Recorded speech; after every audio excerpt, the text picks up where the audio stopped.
Como ya dijo el buen doctor Parra, yo estuve allí sentado hace 3 años y la prueba es que sí funciona. La cuestión es bien simple aquí, y es que, ¿cuál es el problema del mexicano promedio? 1, deja todo para el final, y 2, quiere todo picadito y en la boca.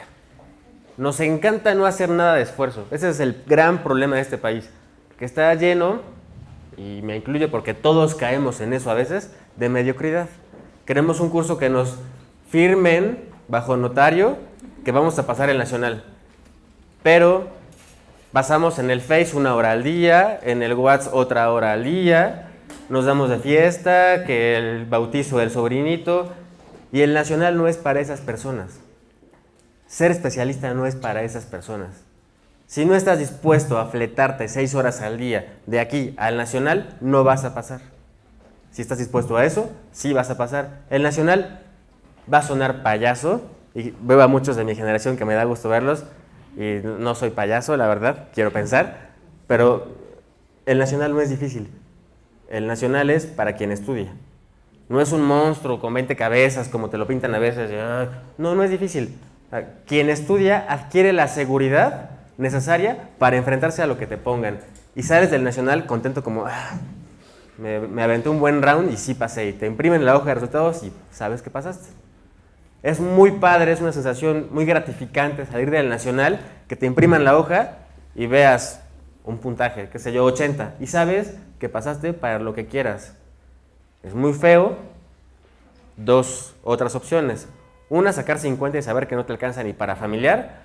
O sacar 62 y saber que estás en el limbo y esperar a que te llegue una llamada o un correo diciéndote te alcanza para irte a San Juan Tepiscoloyo. ¿Quieres irte? Entonces, ¿a qué le tienen que tirar? Al 80. ¿Sale?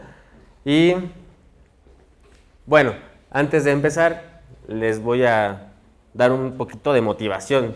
Me encanta eso también. Creo que el nacional y ser especialista tiene mucho que ver con esfuerzo, pero también con motivación.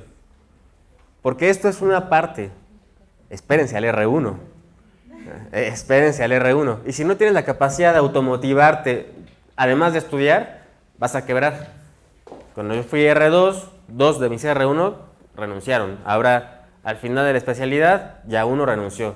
Y eso que es una plaza de 1000. Mucha gente renuncia, ¿por qué? Porque no basta con estudiar, no basta con pararte temprano. Tienes que aguantar jornadas en las que no comes, en las que no duermes nada, en las que hay familiares medio ingratos, R superiores medio traumados, adscritos medio acomplejados, y la cosa es aguantar. Entonces, quiero que lo que les voy a decir en adelante sea aplicado para motivarse, y lo que traje de pediatría es realmente muy aterrizado.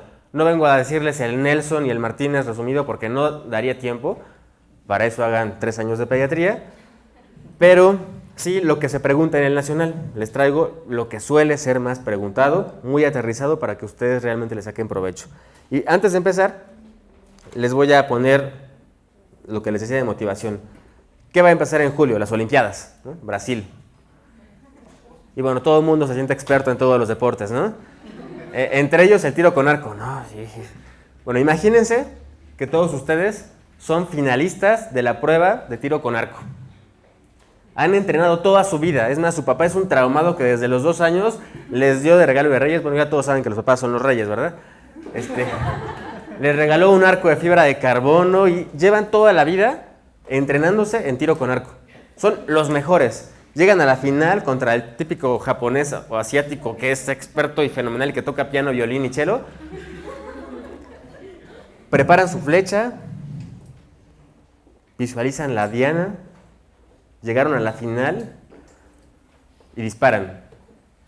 Yo les pregunto, ¿qué pasará si en ese momento sopla una ráfaga de viento? ¿Qué le va a pasar a esa flecha? Se desvía.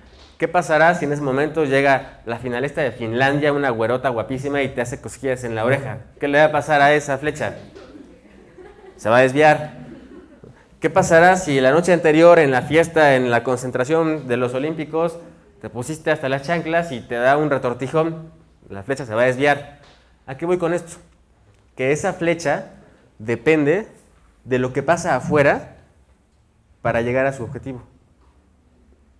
La persona flecha es la persona que dice, "Ay, no estudié porque hoy estoy en mis días, me siento desanimada, me voy a dar chance un día de descansar. Ay, es que se murió mi abuelito y estoy triste y me siento desanimado y hoy voy a descansar. Uy, es que es la fiesta familiar y la boda de mi sobrina y no puedo..." Esas personas se guían por ánimos. Todo lo que pasa afuera les repercute. Y al final no van a lograr su objetivo. Es la persona que se guía por ánimos. Y depende de si está de buenas o si está de malas o si amaneció con buenos sentimientos positivos para cumplir su objetivo. Ahora va la otra parte. En la NASA tienen un cohete que va a despegar con un nuevo transbordador. Independientemente de que llueva, que el Popo haga erupción, que empiece una revolución nueva en Cuba, no importa lo que suceda, ese cohete llega a donde tiene que llegar. Porque lo que lo impulsa está dentro de sí, no fuera. Esa es la persona que se guía por motivos, no por ánimos. ¿Sale? Y que independientemente de que esté en sus días, que sus papás lo regañaron, que cortó con la novia, o que la esposa se le puso al brinco, o que está cansado, o que tiene hambre, esa persona va a estudiar al día sus 6 horas. Entonces, están ya en la recta final. Muchos de aquí quizá están terminando el servicio social, quizá están pidiendo trabajo o renunciando al trabajo o pidiendo permiso, no sé, pero este último tramo de la carrera es para que tengan motivos. ¿Cuáles? No sé. Es deber de ustedes descubrir sus motivos, pero ya no hay pretextos. Julio y agosto son solo para estudiar. Con que estudien al día 6 horas, creo que es suficiente. Pero tienen que hacerlo ya. Entonces, lección de todo esto es flechas contra cohetes. ¿Qué deciden ser? Depende de ustedes. Y bueno, entramos de lleno. Vamos a irnos muy ágil.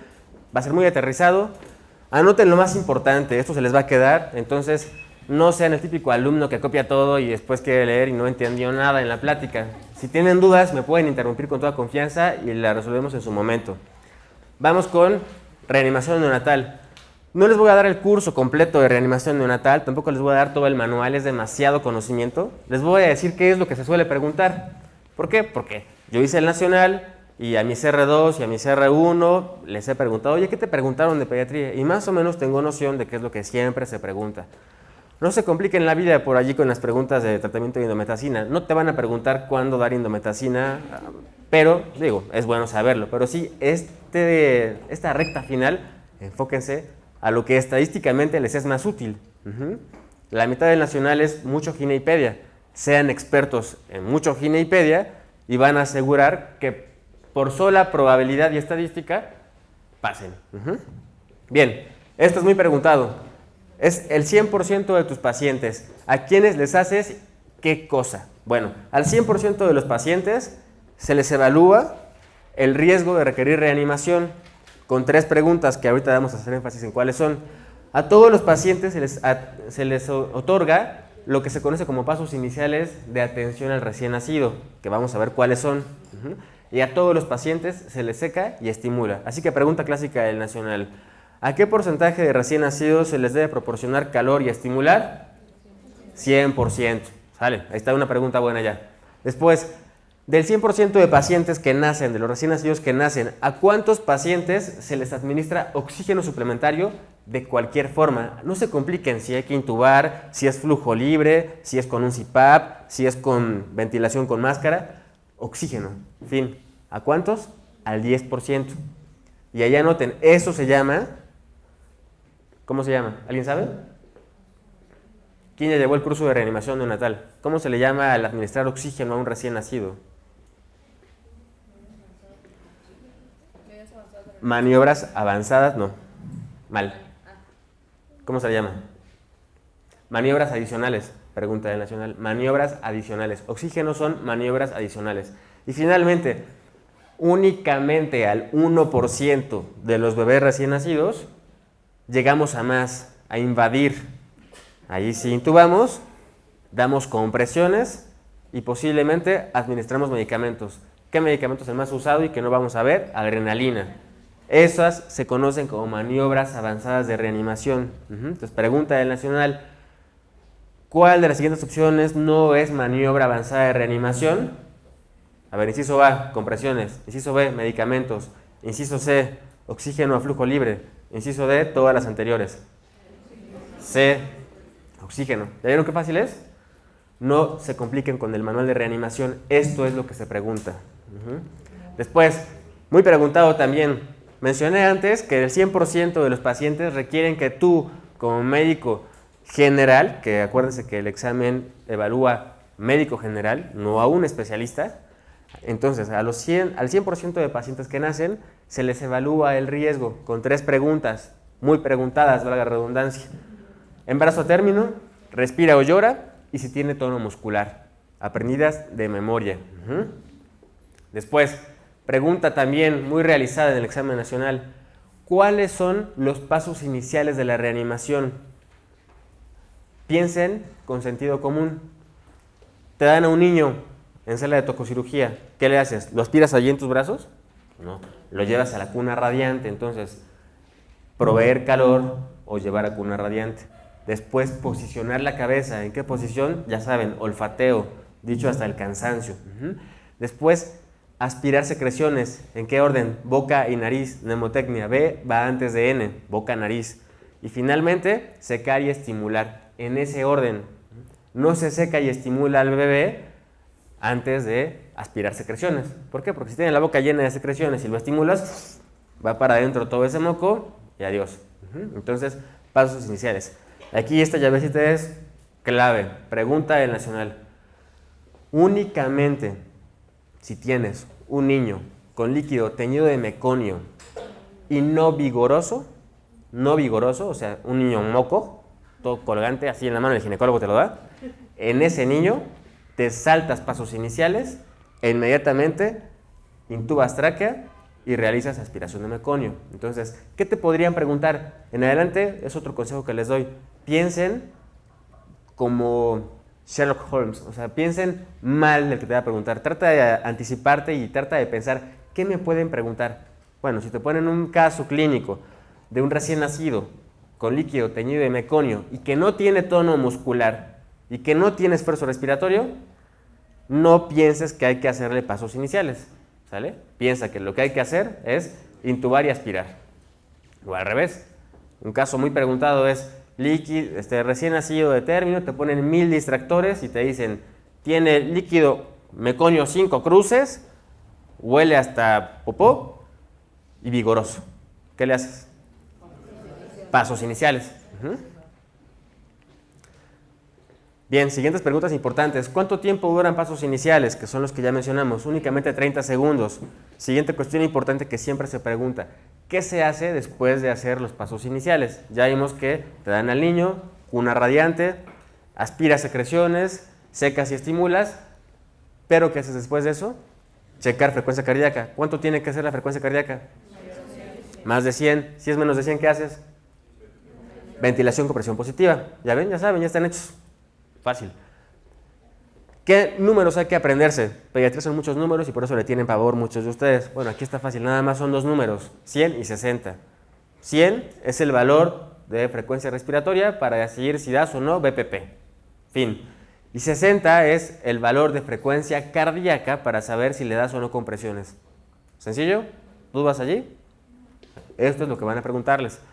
Caso clínico, tienes un paciente recién nacido pretérmino que al nacimiento presenta frecuencia, después de pasos iniciales presenta una frecuencia cardíaca de 50. ¿Cuál es el paso a seguir? Compresiones, ¿sale? ¿Solo compresiones? También ventilación. Tienes un recién nacido, pretérmino, le diste pasos iniciales y ya después de pasos iniciales tiene frecuencia cardíaca de menos de 60. ¿Qué haces? Compresiones, pero ¿a poco cuando vas compresiones nada más compresiones? Ahí está nada más. También ventilación, ¿sale? Así es el nacional. Que no te mencionen todo No quiere decir que no tengas que pensar como detective y decir, bueno, pues obviamente a un niño no le voy a dar nada más compresiones allí como a un robot. Tienes que darle ventilaciones y compresiones. En el diagrama de flujo donde dice que pasa con la mamá, creo que va antes de que se cheque frecuencia cardíaca. ¿A poco a un pretérmino que tiene frecuencia 60 lo pasas con la mamá? ¿Sale? Es el momento de integrar todo lo que han leído. Por eso tengo entendido que antes de venir leyeron todo esto, repasaron todo esto. ¿Sí? Y aquí bien importante hacer énfasis. Niño con meconio vigoroso, pasos iniciales. No te vas a intubar tráquea, no aspiras secreciones de tráquea, no, únicamente haces pasos iniciales. ¿Dudas aquí? Bien. Bien, vámonos con recién nacido sano. Está muy fácil esto. El nacional no pregunta cosas raras, no te va a preguntar la incidencia de la enfermedad, que es 1 en 1.000.000. Te va a preguntar la consulta clásica de seguimiento de recién nacido sano. Vamos a ver solamente recién nacido, porque ver todo un niño sano sería muchísimo y se me pidió que les enfocara esto a algo muy preguntado que es el recién nacido sano. ¿Qué es lo que solemos revisar del niño sano recién nacido? Pues la exploración física, obviamente, los reflejos primarios, que muchos de ustedes seguramente ya han escuchado mencionar en algún momento y que son clásicos, las vacunas, cuáles y cuándo se colocan, y las escalas tanto de dataje de edad gestacional como de madurez, de dificultad respiratoria, todas estas. Vámonos con el capurro. El capurro, es importante que sepan que hay dos capurros, A y B. Ambos son preguntados, pero el más preguntado estadísticamente viendo el nacional de 10 años hacia atrás es el capurro B, que es el que está más simplificado. El capurro A menciona 5 parámetros clínicos y además 2 parámetros neurológicos. Ahorita les pondré una imagen para que vean cuáles son. La diferencia con el capurro B es que se salta lo neurológico, únicamente valora 5 parámetros físicos. Esa es la diferencia. Entonces, te van a poner un caso, seguramente de un recién nacido, te van a mencionar cuáles son sus características físicas en esos 5 rubros y tú sacarás un capurro. ¿Es muy preguntado eso? O que en función de esta escala digas si es un niño pretérmino, detérmino o postérmino. Y la fórmula, apréndase nada más la del B, que es la más usada. Es lo que hagas en tu fórmula, que es sumar todos los puntos que ahorita vamos a ver, más 204, eso es el total de días. ¿Cuántos días tiene una semana? Por tanto, si quieres saber las semanas, ¿qué tendrías que hacerle a ese número final? Muy difícil, ¿verdad? Matemáticas complejas de tercero de primaria. Así es la pediatría de fácil. Entonces, ahí está el capurro. El capurro A implica todo lo que están viendo. El capurro B implica esto menos estos dos cuadros, que son los neurológicos. Signo de la bufanda y signo de la gota. Entonces, tú haces la suma. Forma del pezón y tú le asignas. Por ejemplo, tienes un bebé recién nacido que tiene una areola sobresaliente, grande, madura, le das 15 puntos. Tienes un recién nacido que tiene la piel gruesa, rígida, con surcos superficiales y una descamación leve, superficial, como el 90% de los recién nacidos, le das 18 puntos. Tienes un recién nacido que tiene la orejita con un engrosamiento incompleto, nada más de arriba de la oreja, no todo, como casi todos los recién nacidos, le das 10 puntos. Tamaño del tejido mamario, no confundirse con la forma del pezón. La forma del pezón se refiere a la areola, el pigmento, lo que ves, no lo que tocas, lo que ves. Y el tamaño del tejido mamario se refiere a que palpes la glándula mamaria y te hagas una idea de cuánto mide. Y vamos a darle que tiene más de 1 centímetro, pues tiene 15 puntos. Y pliegues plantares, pues casi todos tienen surcos sobre mitad anterior, un niño de término por medio. Entonces dimos un cierto número de puntos, sumas todos esos puntos, a esa suma le sumas 204 y eso lo divides entre 7. Y eso es la cantidad de semanas que tiene ese niño. ¿Quién me dice de cuánto es un niño de término? ¿A partir de cuántas semanas? 37. 37, ¿sale? Menos de 37 es un niño pretérmino. ¿Y a partir de cuánto es postérmino? 42. ¿Sale? Pregunta, si la división les da 41.7, son 42, ¿sale? 42. Si les da la división 36.7, 37, ¿ya vieron? Matemáticas de tercero de primaria. Y por lo tanto es un niño de término, ¿sale? ¿Hasta ahí bien? Perfecto. Esta tabla es la que han presentado en el Nacional más de una vez. Está fácil, porque no tienes que memorizarte qué puntaje le toca a cada rubro. No tienen que memorizarlo, nada más sepan la operación, porque esa sí no viene allí. Entonces la suma más 204 entre 7 es igual a las semanas. Bien. Vamos a la clasificación del recién nacido, muy preguntada también, por eso les quise preguntar hace un momento. Veo que tienen bastante noción, eso es algo muy bueno. Niño postérmino o posmaduro también, según la bibliografía, más de 42 semanas, 42 o más. 42 ya es postérmino. Un niño de término, 37 a 41 semanas, hasta 41.6, ese es un niño de término. Después, un niño prematuro es 36 hacia abajo, pero el prematuro tiene a su vez su propia clasificación. Un niño pretérmino leve, o también conocido como pretérmino tardío, es el que tiene 35 o 36 semanas. Después el moderado, el que tiene 32 a 34 semanas. Y finalmente, el prematuro extremo, que suele ser preguntado y que tiene como única diferencia que le puedes intubar de primera intención, pasar surfactante y colocar una bolsa de polietileno, la famosa Ziploc. Eso es lo que tienen que saber y que pueden preguntarles. Ese es el prematuro extremo, que es de menos de 32 semanas. Y en cuanto al peso del recién nacido, también suele ser preguntado.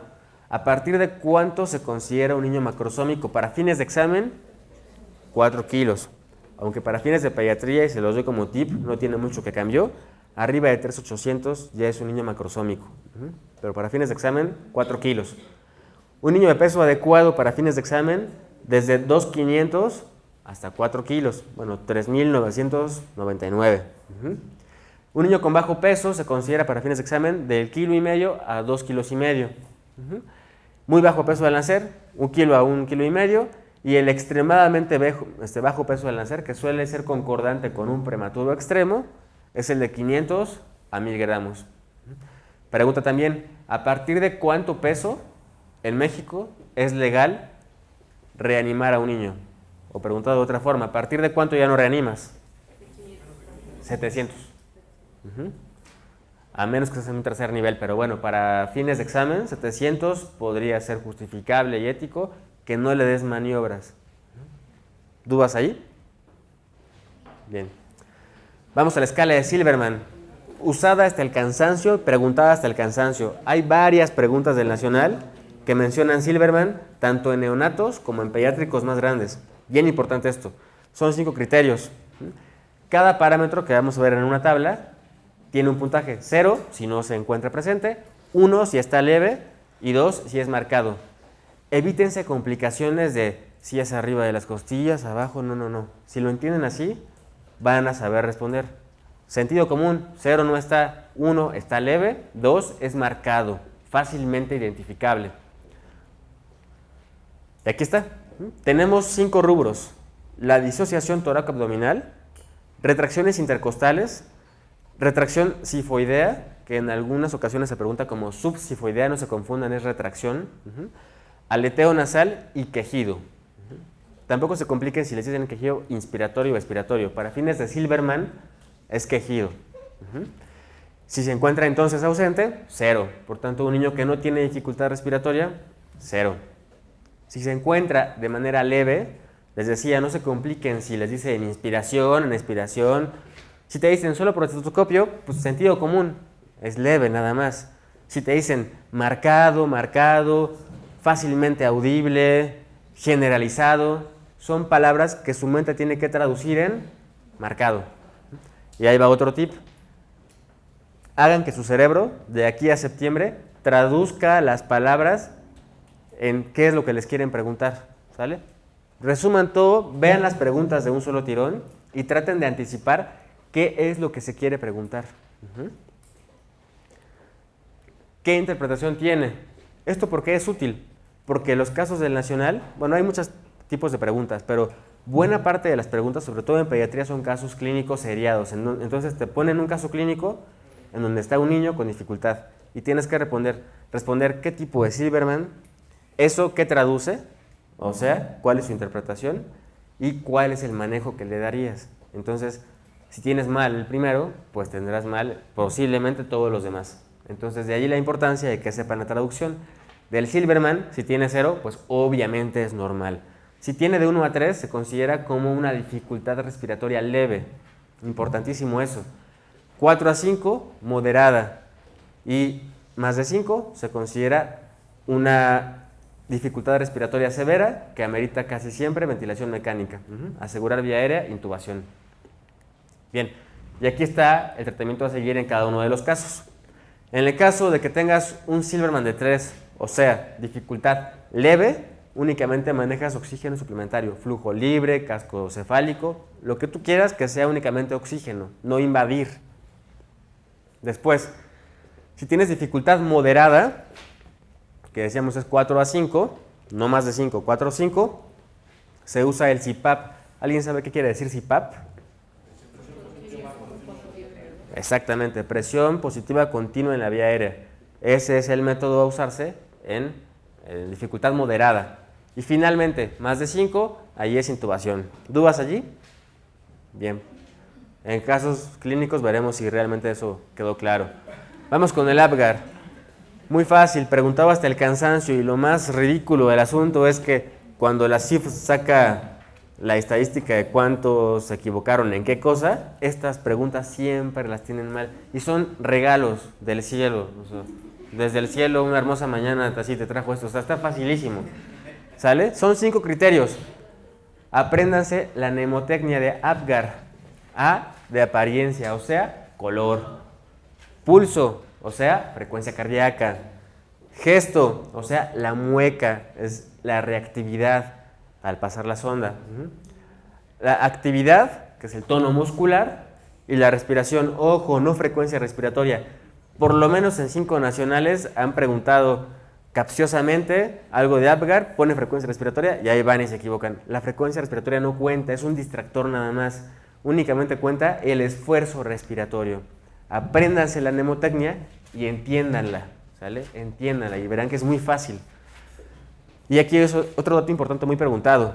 El Apgar, ¿cuándo se toma? Normalmente, en un niño que respondió bien y que nació bien. ¿Solo a los 5 minutos? Al minuto y a los 5 minutos, ¿sale? Pregunta clásica. ¿Cuándo lo sigues midiendo? ¿En qué casos? Menor a 7. Si es menor a 7, pues 6.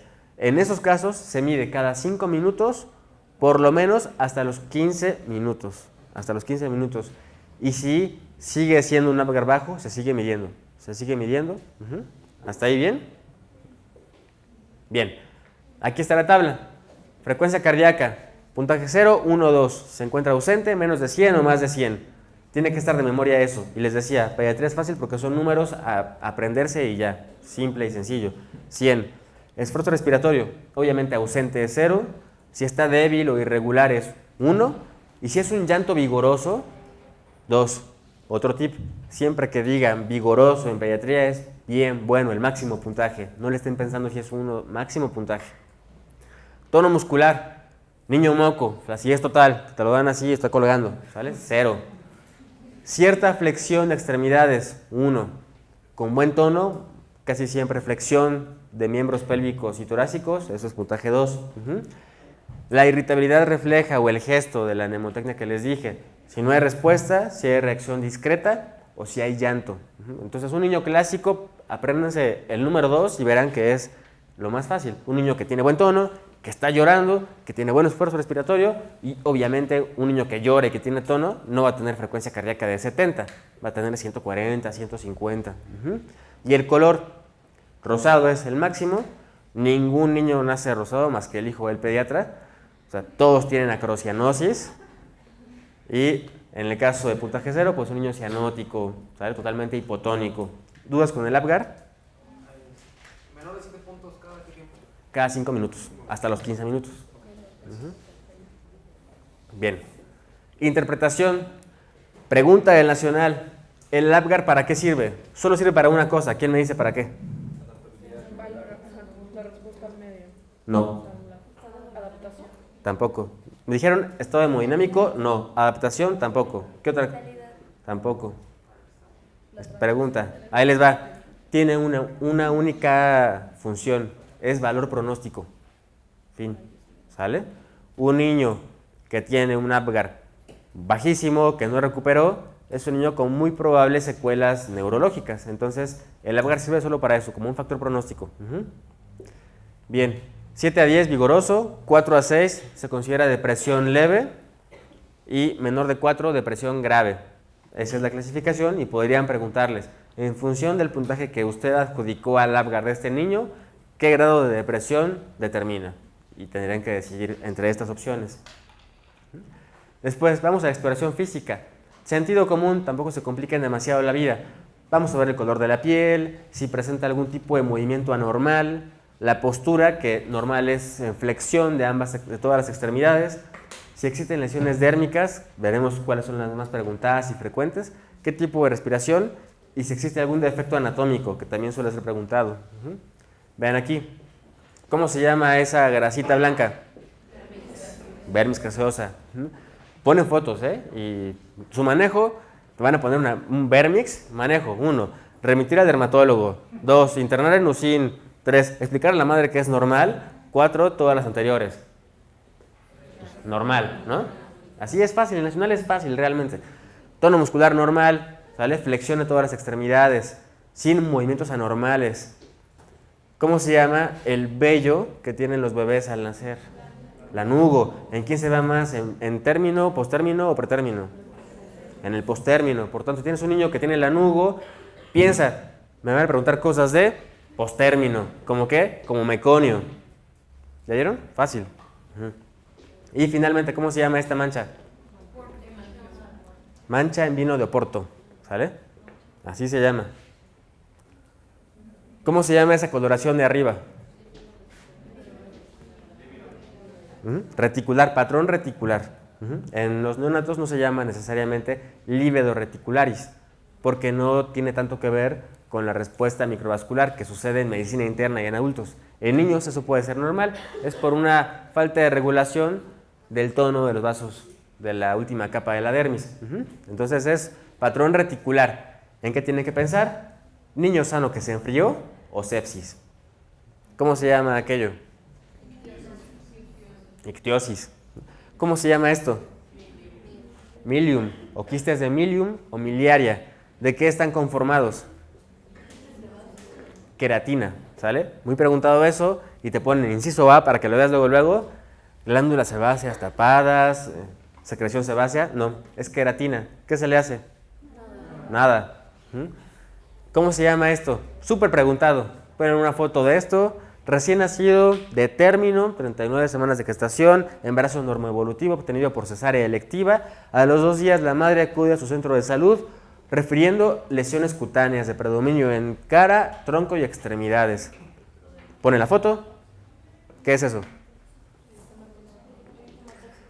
Efectivamente, es diagnóstico diferencial del eritema tóxico, pero eso no es eritema tóxico. Ay, vean cómo se ve. Tienen lesiones tipo pústula. ¿Ya llevaron derma? Acuérdense que hay muchos tipos de lesiones. Una es la pústula. Vean esas manchitas que tienen contenido aparentemente purulento, sebáceo, melanosis pustulosa. ¿Sale? ¿Y qué se le hace? Nada. ¿Ya vieron? Es fácil esto. Te van a poner algo capcioso. La madre llega preocupada, refiere que no sabe si tuvo fiebre, pero aparentemente tiene buena succión. Su manejo a seguir es vigilancia. Lo que diga normal, vigilancia, darle palmaditas a la mamá, eso es la respuesta correcta. Exactamente. Más que vesícula y pústula, es el tipo de lesión. En el caso de la melanosis, son pústulas con base clara. En el caso del eritema tóxico, son más bien lesiones eritematosas, placas eritematosas con pápulas. Ambas aparecen a las 12 a 24 horas de vida extrauterina, no tienen fiebre, son asintomáticas. La mamá te dice que el niño está contento, que duerme bien, que come bien, pero se le ve todo el cuerpo así.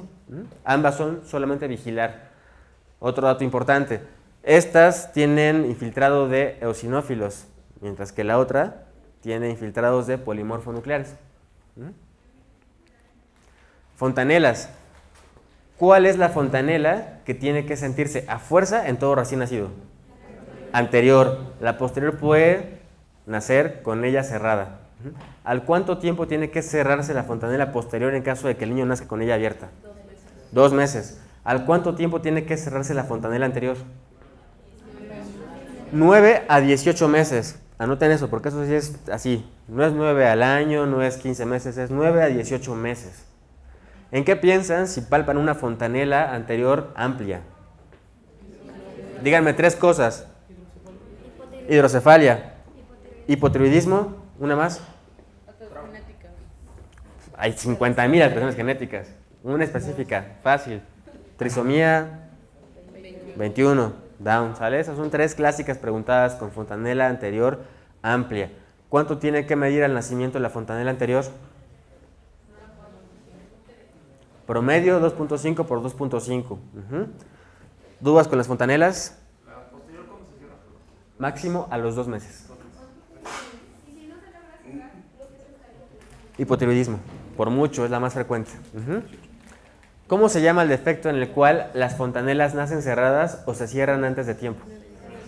Craneosinostosis. ¿Qué se le hace? Exacto. Y probablemente la pregunta va a ir encaminada a derivar a 3er nivel, a neurocirujano. Pero efectivamente no lo puedes manejar. El nacional es para médicos generales, tienes que pensar como médico general. Después la nariz. Importante esto, atrasia de Coana, siempre valorar la permeabilidad. Te van a preguntar quizá algún caso en el cual mencionan que al niño no se le revisó la permeabilidad y tiene dificultad respiratoria o tiene cialorrea, pensemos en eso. En cuanto a los oídos, ver la forma de los pabellones, que se encuentren bien implantados y la membrana timpánica. Importantísimo, esto es un típico caso. ¿Cómo se llama lo que vemos a la izquierda? ¿Ese hoyito cómo se llama? Fístula periauricular. Muy bien, ese doctor es brillante. Yo lo quiero en mi equipo. ¿Y cómo se llama lo que se ve a la derecha? Mamelones preauriculares. ¿Sale? Si tú ves un niño recién nacido con estos datos, ¿qué estudio complementario le pides? Ultrasonido renal. Muy bien, ya ven, está fácil. Sencillo. ¿Sale? ¿Por qué? Porque la malformación asociada más frecuentemente a defectos de pabellón auricular es alteraciones renales. Sobre todo agenesia renal. Muy bien. ¿Cómo se llama el plano que va del párpado superior hacia el borde superior del pabellón auricular? ¿Plano de qué? Empieza con F, de Frank, termina con Furt, Frankfurt, ¿sale? Importante eso, si se encuentra el pabellón auricular implantado debajo de ese plano, como este, ¿en qué piensan? Trisomías, 18, 21, Turner. ¿Qué es esto?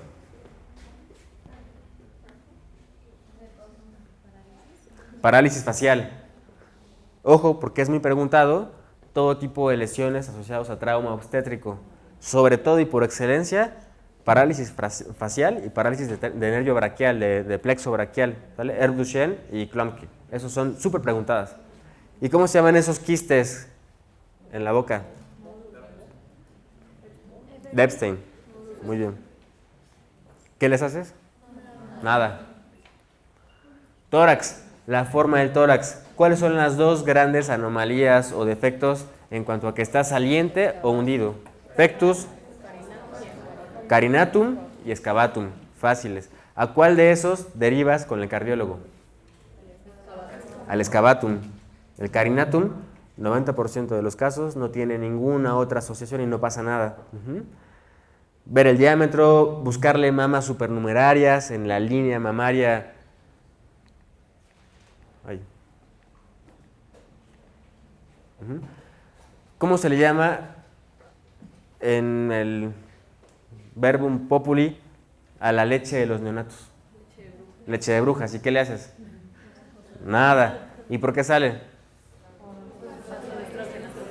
Exacto, por el paso de estrógenos transplacentarios. No pasa nada y se va a remitir en máximo 6 meses. Tipo de respiración, si tiene dificultad respiratoria y obviamente checar sonidos cardíacos y pulmonares. En cuanto al abdomen, hay que buscar la forma. Muy preguntado, ¿cuántos vasos tiene el cordón umbilical? 3. ¿Cuáles? ¿Cuántas? ¿Dos venas o dos arterias? Dos arterias, AVA, mnemotecnia AVA. ¿Cuál es la primera malformación asociada a que tengas nada más dos vasos? Renales. Y luego cardíacas. Y en tercer lugar, tubo neural. Auscultar, palpar hígado, lo normal es palparlo máximo 2 centímetros por abajo de reborde costal. Y palpar riñones y vaso es factible en un recién nacido, sano. ¿Cómo se llama este defecto? Omphalocele. La diferencia con esto que se llama gastrosquisis es que aquí se encuentra recubierto por peritoneo y la gastrosquisis no. ¿Cómo se llama eso de arriba? A la izquierda. Hernia umbilical. ¿Qué le haces? ¿A partir de cuánto se tiene que operar? 2 centímetros. ¿Sale? El 90% son menores a eso. ¿Y qué se le hace? Nada. Y tampoco se le ponen fajas, ni canica, ni un ojo de venado, ni nada, ¿eh? ¿Has preguntado eso? Si se le coloca una canica, comenta a la paciente que la medicina comunitaria le sugiere poner una faja. No sirve de nada. Hay que vigilar porque la mayoría remite solo conforme se fortalece la pared del abdomen con la sedestación al año de vida. Y eso último, ¿cómo se llama? Granuloma umbilical. De extremidades, muy preguntado, displasia de desarrollo de la cadera. ¿Qué signos usamos para encontrarlo? Exacto. Tono muscular, lo que decía de la parálisis de nervio braquial, sindactilia, polidactilia. Vamos a ver imágenes para hacerlo más práctico. ¿Cuál es la mnemotecnia de Barlow y Ortolani? ¿Alguien sabe? Barlow, piensen en off, Barlow, O de off. Barlow saca la articulación, saca la cabeza del fémur. Ortolani regresa esa articulación a su sitio. Entonces, Ortolani termina con NI, in, dentro. Eso es preguntado también. Ese pliegue de arriba, ¿cómo se llama? ¿Pliegue qué? Simiano. ¿Típico de quién? Down. Ya ven, ya saben todo. ¿Cómo se llama esa mano con muchos dedos? Pues poli muchos, dactilia dedos. Fácil, ¿ya vieron? ¿Y esto de abajo? Clinodactilia. ¿Sale? Bien. Atrás, en la espalda, ¿qué le buscas? Defectos de cierre de tubo neural. Preguntas fáciles, regaladas también. ¿A qué asocias esto? ¿A que la mamá no consumió qué? ¿Sale? Folatos, hematínicos, sobre todo ácido fólico. ¿En qué trimestre? Primer trimestre y preconcepcional. Se supone que todas las mujeres deberían tomar esto al menos 3 meses antes del embarazo. ¿Sirve de algo que la mamá tome ácido fólico a partir del 6º mes? De nada. Y de hecho se asocia también a defectos tanto de columna como de ojos. Entonces, ya está en controversia si está bien darle a una mamá hematínicos después del 6º mes del embarazo. Ya no sirve de nada, ya hay mucha evidencia al respecto. No van a preguntarles eso, pero sí en primer trimestre. Eso sí van a preguntarlo. Tono muscular obviamente también preguntan. Reflejos, hasta el cansancio lo vieron cuando eran estudiantes de medicina, como internos, quien cursó alguna residencia, algún momento, lo que sea. Son muy preguntados. Y pues conocidos. Estos son los más clásicos preguntados y que debes saber explorar en un recién nacido. Succión, moro, búsqueda, el de parpadeo, que es percutir la glabela y que el bebé parpadee. La marcha automática, que es sujetar al pequeño por las axilas, colocarlo en decúbito y el niño automáticamente va a hacer como si caminara. Reflejo de prehensión, tanto palmar como plantar. Galant y Babinski. Pregunta clásica de aquí. ¿A qué edad ya no deberíamos encontrar Babinski? Al año. Al año. Hasta antes del año el Babinski es normal. No traduce nada. Es parte del desarrollo normal del niño. ¿Qué etapas pediátricas conocemos? Y también suelen ser preguntadas, fáciles. Recién nacido, desde el nacimiento a los 7 días. Un neonato se considera hasta los 28 días para fines de libro, hasta 30 para fines de norma oficial mexicana. Lactante. Eso se sigue preguntando, pero ya está en desuso. Ya no se le llama menor y mayor. Pero para fines de examen, apréndanselo. Menor menos de 1 año, mayor de 1 a 2 años. Ese es el lactante. Preescolar, piensen en su sobrinito, en su hijo, en su primo, que va al kinder, tiene entre 2 y 6 años. El escolar, pues la edad de la primaria. Entramos de 6 años, salimos de 12. Y el adolescente de 13 a 18 años. Importante porque si en tu caso clínico te mencionan paciente preescolar de tanta edad, piensa como detective. me van a preguntar cosas competentes a cosas clásicas de un niño de esa edad. ¿A quién le da bronquiolitis? O sea, al lactante, ¿no? ¿A quién le da faringoamigdalitis estreptocócica? Al escolar, no al lactante. Entonces, desde ahí pueden empezar a pensar qué es lo que me quieren preguntar. El nacional es mucho de saber, pero también es de anticiparte, de decir, aquí ya sé que me quieren preguntar. A veces pueden adquirir tal habilidad, de hecho es la idea, tal que al momento de leer la pregunta sepas cuál es la respuesta y al momento de ver tus respuestas no pierdas tiempo viendo distractores. Tu mente va a identificar, es esta, la respondes y listo. Eso es válido y dicen los grandes gurús contestadores de exámenes que tienes una amplia posibilidad de que estés bien. Así como también dicen los grandes gurús de los exámenes que cambiar respuestas posiblemente te va a llevar a estar mal. Y es real. En cuanto al seguimiento, muy preguntado, ¿cada cuánto tienes que citar a un niño sano para control? En el primer año tienes que ver a un niño cada mes. En el segundo año cada 3 meses. En el tercer año cada 4 meses. Si se dan cuenta, está bien fácil.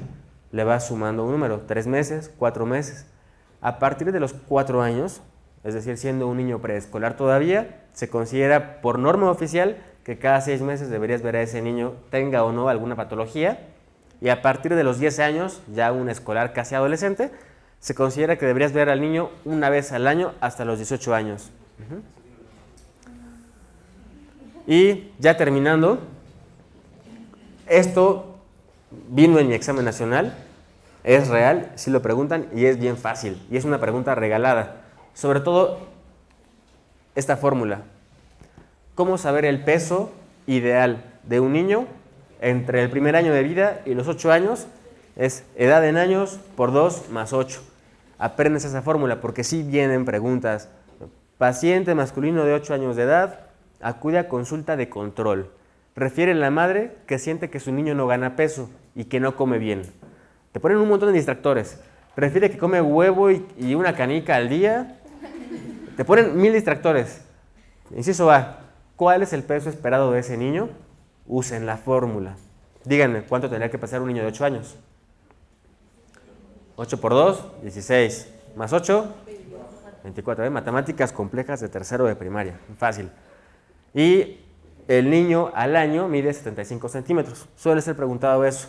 Fórmulas de talla, que yo sepa, no se han preguntado. Fórmulas de peso son muy preguntadas. Por lo menos una vez al año se suele preguntar. Y lo de arriba del peso al nacer es lo que ya les dije. El peso común clásico del niño, 3 kilos más o menos 500 gramos para que sea un peso ideal para la talla. Y la talla ideal de un recién nacido, 50 centímetros más o menos 2. Otro dato importante, perímetro cefálico normal de un recién nacido, 35 más o menos 2. Y bueno, ¿dudas? Esto es un súper resumen de lo más preguntado.